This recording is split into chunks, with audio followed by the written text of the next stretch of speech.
Boom, on. Yes! Oh, dropped it. God!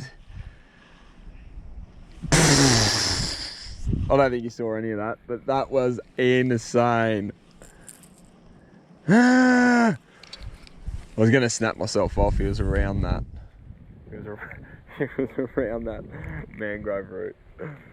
Oh, these things are nuts. Mate, the anticipation when you're starting a session like this for Jack's early season, it's nuts. I'm nervous, eh? Let's go and do it.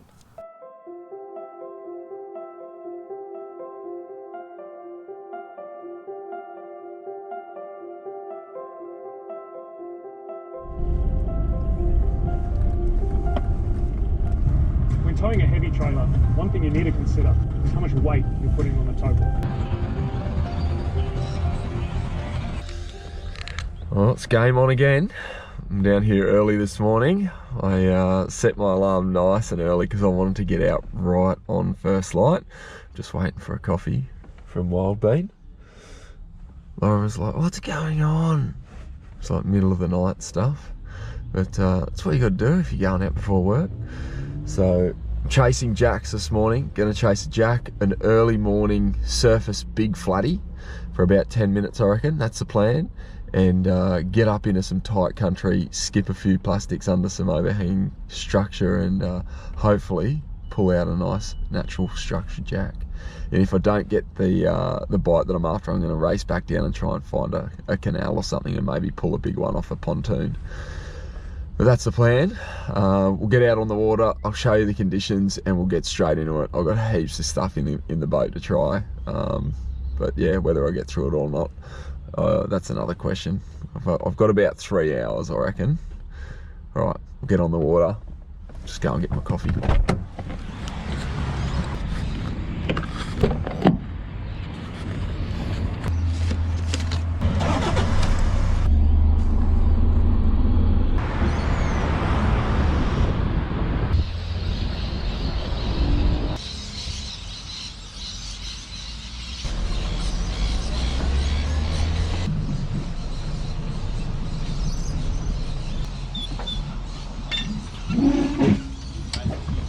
They're gonna have a go, just try and get up the back door of the creek.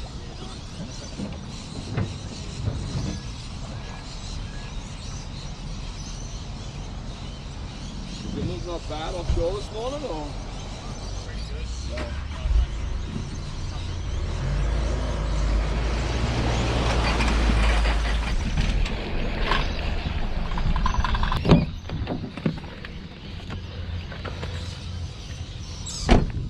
Wait till you see this. Oh, it gets me so G'd up. Have a look at it. Perfect, perfect. Nice and easy for a run. I'm gonna go for a little run this morning to try and find some tight cover and yeah, get up the back of some of these systems, find some mangrove line banks, maybe some old overhangs. To be honest, I thought it was going to be a little bit darker. That's what I wanted. I actually wanted to be on the flats this morning in the dark and throw on a big surface lure for a flatty. I'll still give it a go.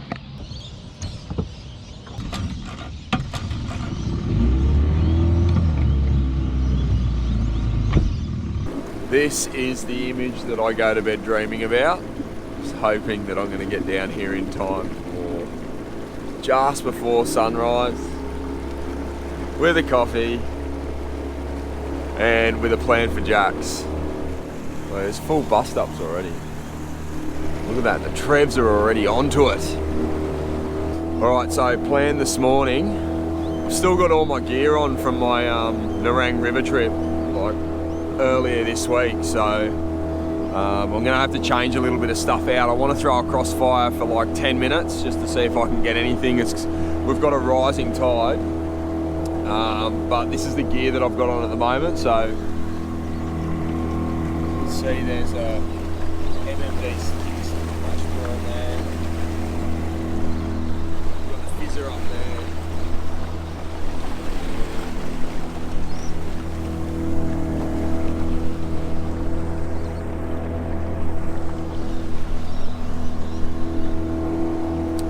Yeah, I'll do a run through all the gear that I'm using this morning a little bit later on, and as I'm going through and using it. But yeah, I just want to get up there, eh?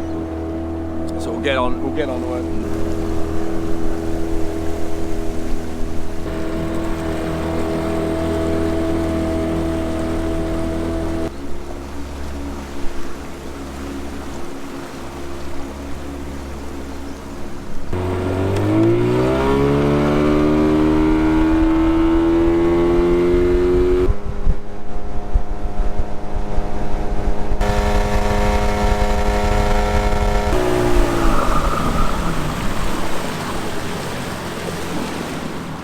One of the big things for me is pulling up early at a spot, so that I'm not motoring like right up to it. I've still got about 300 metres. The tide's running in, so it's going to push me in there.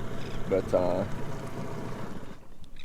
big thing for me is to roll in with a bit of stealth. So that's why I'll pull up way beforehand and just usually drift in there with the electric motor on and sort of get things set up on the way in. There's always that sort of couple of minutes to set stuff up. So I'll do that, and then I'm going to throw a crossfire for a big flatty, I reckon. And maybe I've got a little splash prawn on, so there's some shallows up here that, you know, maybe a brim or a whiting, but the tide's sort of a little bit full for that. Just wait and see for a whiting. All right, let's do it.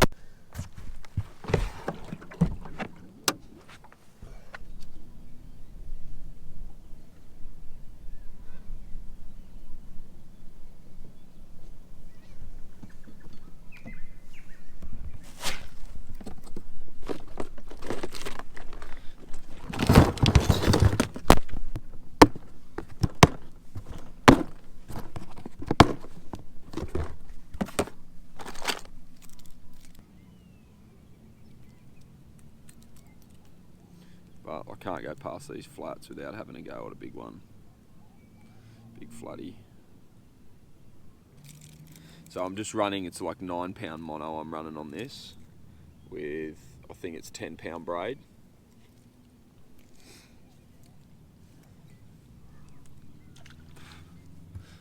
Alright, let's go.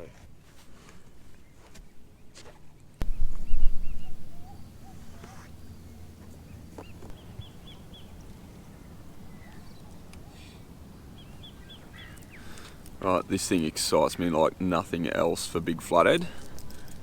My 195 crossfire I'm going to throw out this morning, just for 10 minutes over these filling flats. Hopefully pull a giant. It's big ass, 10 minutes of flathead fishing for a big one. But I don't want to spend too much time out here because I want to go after these jacks this morning, especially early morning and filling the tide up underneath these overhangs.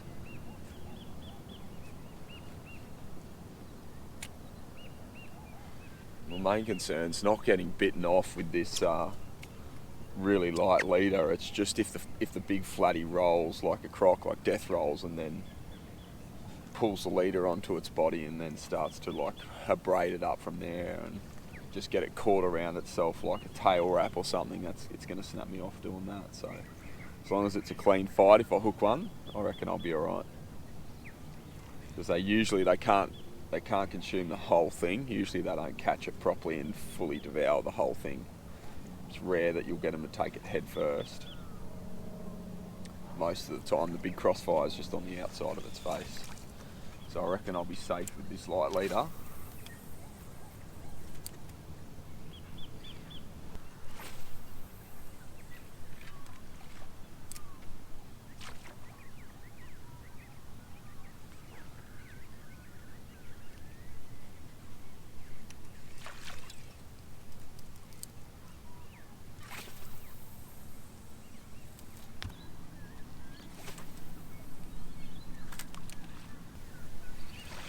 This is more the country that I want to throw in. Just had a couple of minutes just to get my eye in with my car.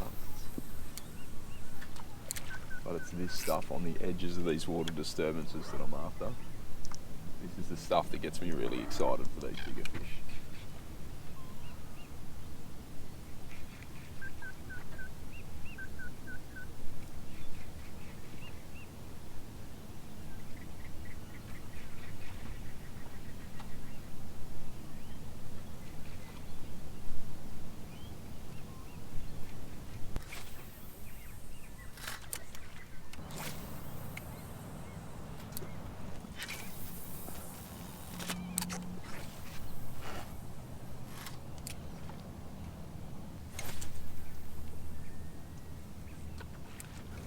I reckon I've got 2 casts left in me.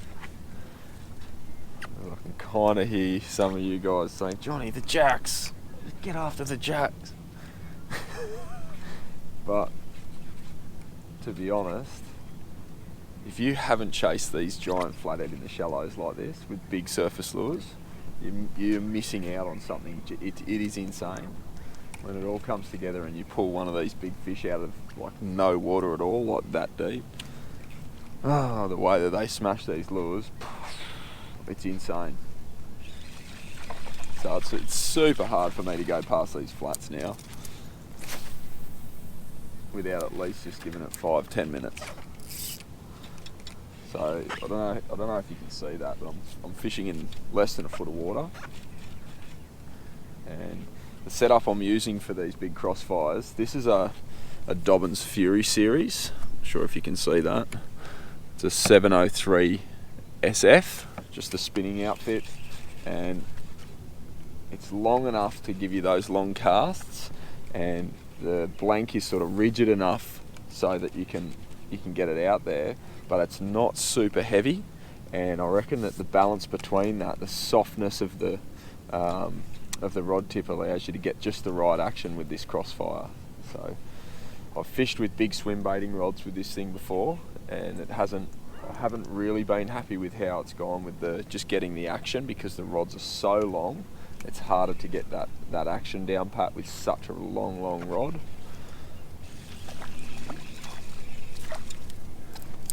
And it's a little bit sort of like loafy just trying to get it out with this smaller setup, but it definitely is better for getting the right action. And then once you're fishing and you've hooked that fish, being soft enough on it with something like this compared to a giant swim baiting outfit that you might use for cod, for example, I just think these are way better.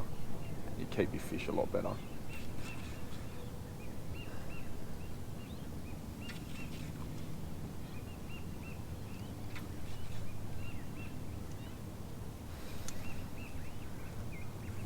You can sort of see like it's a complete glass out, and ideally what you want on these flats is not to have one of these birds come down and grab your crossfire.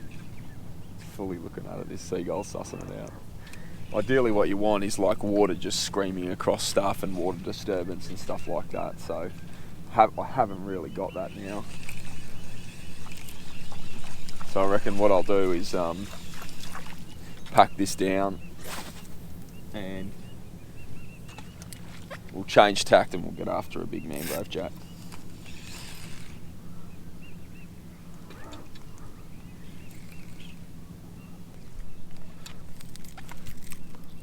Not today. Soon, but not today.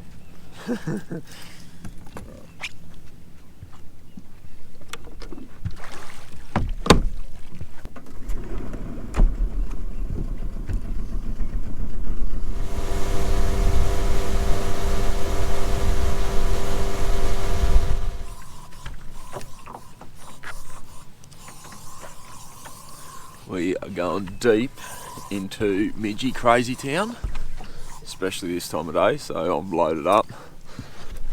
Otherwise it sends you insane. I'm going to take you through the gear that I'm going to use this morning for these jacks. I've got a few rods rigged up ready to go, and I reckon this morning I might start with definitely surface lure presentation. This boy Howdy's one of my favourites. You can see it's been chunded up and there's plenty of hook rash there from pulling jack, so I reckon I'll throw that around for a little bit. It's what's the time? Let's have a look. It's 5:40. It's 5:40, so it's the sun's just come up. You can see now the sun's just up, but I've got that little surface lure. If I can get some sort of open little mangrove banks, I'm going to throw this little MMD splash prawn around. I've tricked that up with a bigger hook, a single on the back.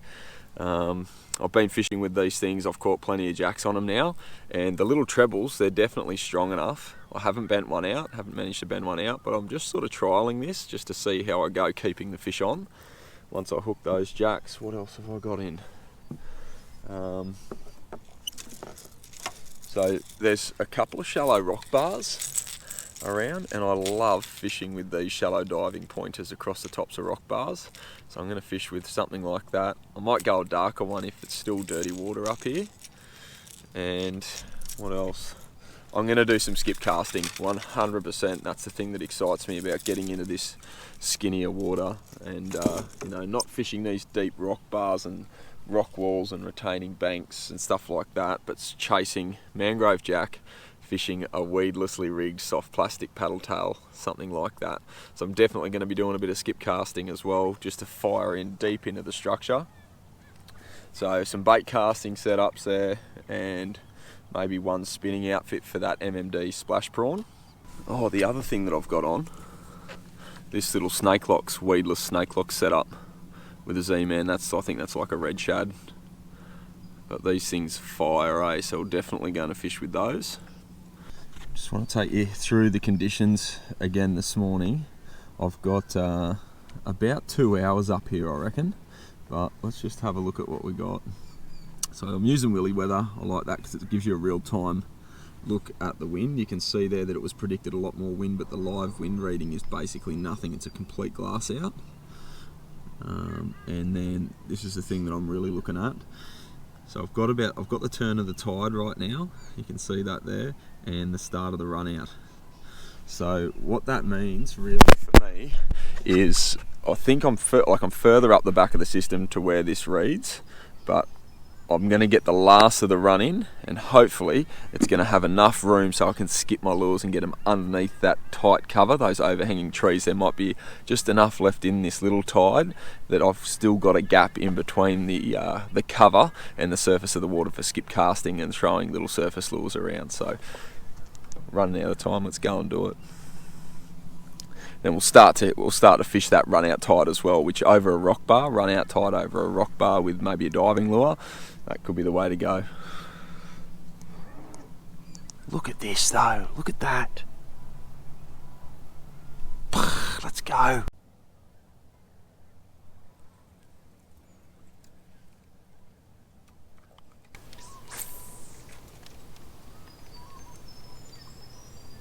Oh, just got hit. Oh, just got hit again. Little Jack. Little baby Jack. Go, mate. Come on, back again. Oh, he's still going.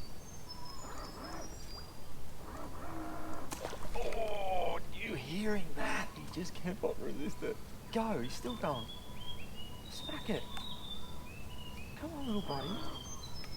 Come on, little buddy. Mate, he's the cutest little thing I've ever seen. He's like 15 centimetre Jack. Oh. It's crazy the way they just smash it so aggressive when they're so little. The moment they're born, they know what to do. Jesus.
Had to be there.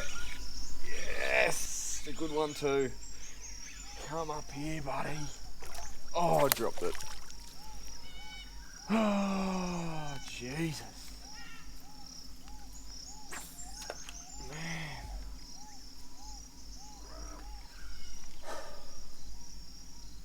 Crazy.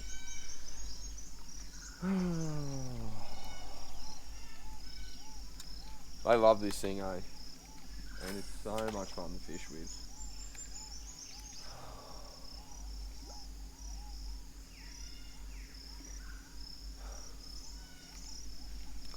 It is crazy intense. The thing that's impressed me the most out of everything with this lure are the trebles on it.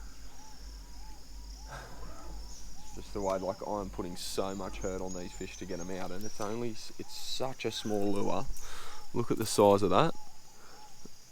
And those little trebles just hold up brilliantly. I think part of the reason why I've dropped that fish, I'm putting so much pressure on it, and this is a medium to heavy action kind of a rod.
Oh, come on. Just nail it, buddy.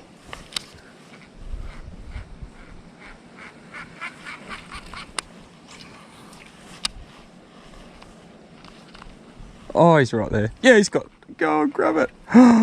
He's right under it, man.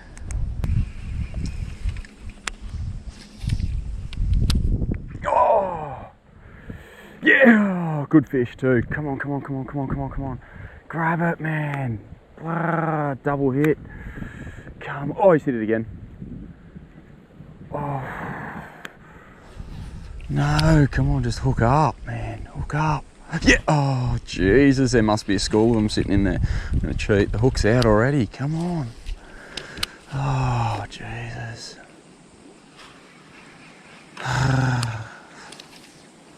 Oh. God. 4 hits.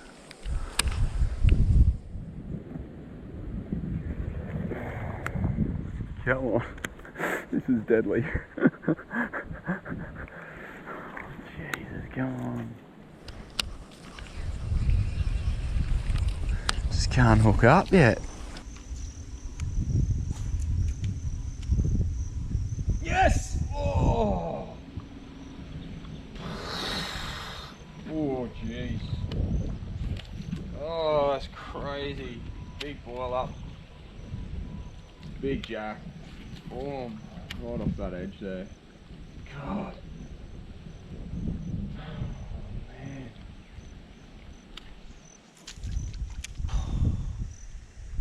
It's crazy. This has been a heap of fun this morning. I just love skip casting for Mangrove Jack with these little weedless setups. Now I want to take you through what I've been using. This little Z-Man on a snake lock setup is a great little option once you get your skip casting dialed in. There's definitely like bigger, heavier lures that can get you going. Like one of my favourites is this Fish Arrow J-Shad. But if you're wanting to try and rig your Z-Mans a little bit better for skip casting, using this snake lock system, which are these little things here, that's the sort of packet that you're looking for. They're called snake locks. They're made by TT Lures and they look like this. There's a couple of things that you can do that'll help with your action of your lure. When you're skip casting, it'll help you skip it, and I even reckon it'll get you more bites. So let me just show you the way that things are set up. Usually the Z-Man, the way that it's hooked, it's just hooked under that little chin lock there. And so the little packet that these Z-Mans come in, I'll show you the way that it sits. Just move it out so just move this out so that we're not in the shade and you can get a really good look at this. So the Z-Man Elastec material is obviously super soft, and the way most of the time they're rigged is just by a little nip through the chin there. And it only has to be the tiniest little amount, and then you just pull that up and it just pops over the little chin lock there, and it sits like that. And then you'll hide that hook through the belly slit. These are just beautifully designed for it. Hide the hook through the belly slit, and it'll just sit inside, just underneath that dorsal fin there like that, snug in between these two little dorsal flaps up the top. But what you have there is, it's a great little system if you're fishing for flathead on the flats or somewhere where you're fishing really slow and leaving that lure on the bottom to move around in the current. And so that design is just fabulous for a lure that's sitting there and trying to look like a feeding fish on the bottom. But if you're wanting to go skip casting with these little Z-Mans and you want a weedless setup, you can't really do it with a regular EWG hook as well if you want weight on this thing. So you can do it like this, but what you get is you get two silhouettes, and it's very unnatural as a silhouette like that to have that big gap. And what you're also doing is making it really difficult for yourself to get that skipping action, because when you've got that weight out the front like that, it makes it really difficult. So the way that I've been rigging it is to squeeze and massage the Z-Man up over that little wire twist in there, and it feels a bit awkward pushing it on, and sometimes it'll slip back down into this sort of position. But what I've found is, if you can rig it like that, and so you massage it over, it sits the hook just slightly further back, so it reduces your short strikes but doesn't impede the action of the lure. And then you've got a much better silhouette, a much more realistic silhouette in the water, and the skipping action on that is a lot better. So you'll be able to fire it in and get it further underneath the snags. It'll be way more repeatable. And I just think it's a much better way of catching your jacks and your fish like that if you're going to be skipping these things or just slow rolling them back. Definitely if you're going to be sitting them into the ground, you can use this if you want that waving action at rest. But like that, I don't think you can beat that. For skip casting, even for flathead fishing, it's a really good way to go. So that's how I've been rigging these things when I'm skipping them for jacks. They do sort of move down because they cop a real punishment as you're like fizzing this thing in, flying it in, smashing it against the edge or against the fallen down timber. They'll start to move back down like that, but you just sort of massage it back up and pull her up into position. And then it's really important that you try to get it so it's sitting flat, so that it's retrieving in a really flat sense. And you've still got that little dorsal there that hides the hook, and if anything, I reckon it's even better because there's not as much dorsal there for the little hook to get caught on. You'll notice after you use it a while that the little hook tends to catch bits of the Z-Man, and if you're getting missed hits, sometimes it's because the Z-Man is folding over the hook and not quite allowing it to be penetrated like that.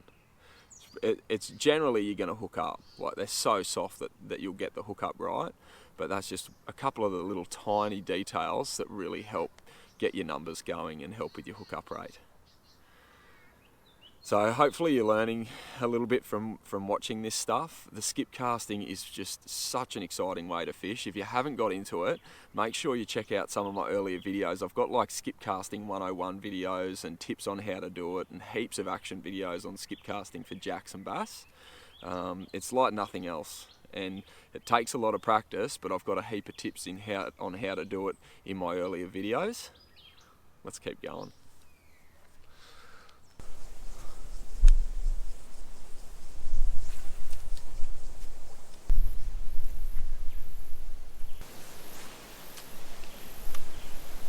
Oh, yeah, oh, keep going. Mate, this is just crazy stuff. Come on. Literally, you've got to get it so deep in there. Oh, that was a good fish too.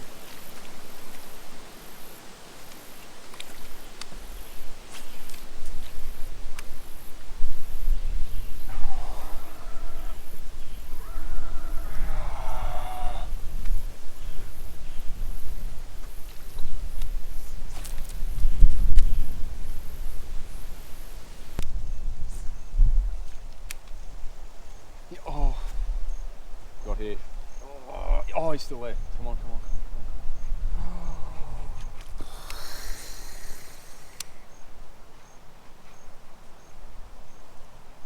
Jeez. Cannot hook up.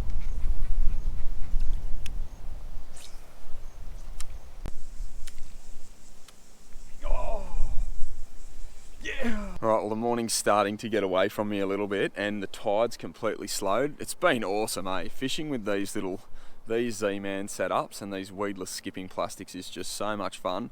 Got a little bit of action with the MMD, the splash prawn, and that fizzer as well, which is, it's so exciting fishing in this style. But you can see now, like, there's barely any tidal movement, so often I sort of feel like when that happens, you've got to really sort of match the tidal flow with your retrieve. So I've slowed things right down. That's why I've used this snake locks system, so that little thing can just drop into the sand or whatever, or into the mud, or just slowly roll it over these logs.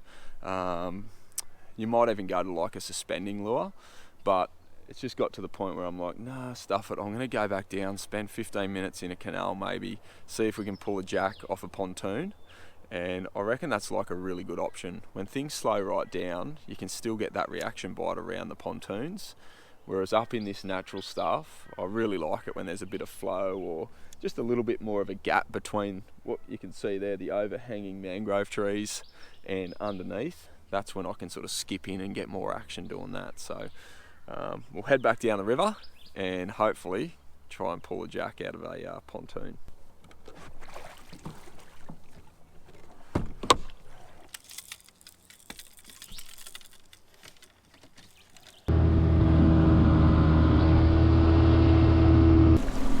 In typical fashion, I've tried to squeeze every single minute out of this session, and I've got back down like I was keen to hit these pontoons, but yeah, I'm just going to run out of time, so it's just gone 10 past 8. I've got to get into work via brekkie. Bit of fuel, I reckon. But yeah, I hope you've got something out of this video.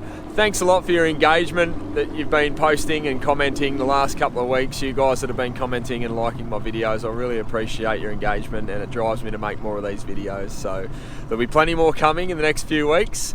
Hope you enjoyed this one. I'll see you in the next.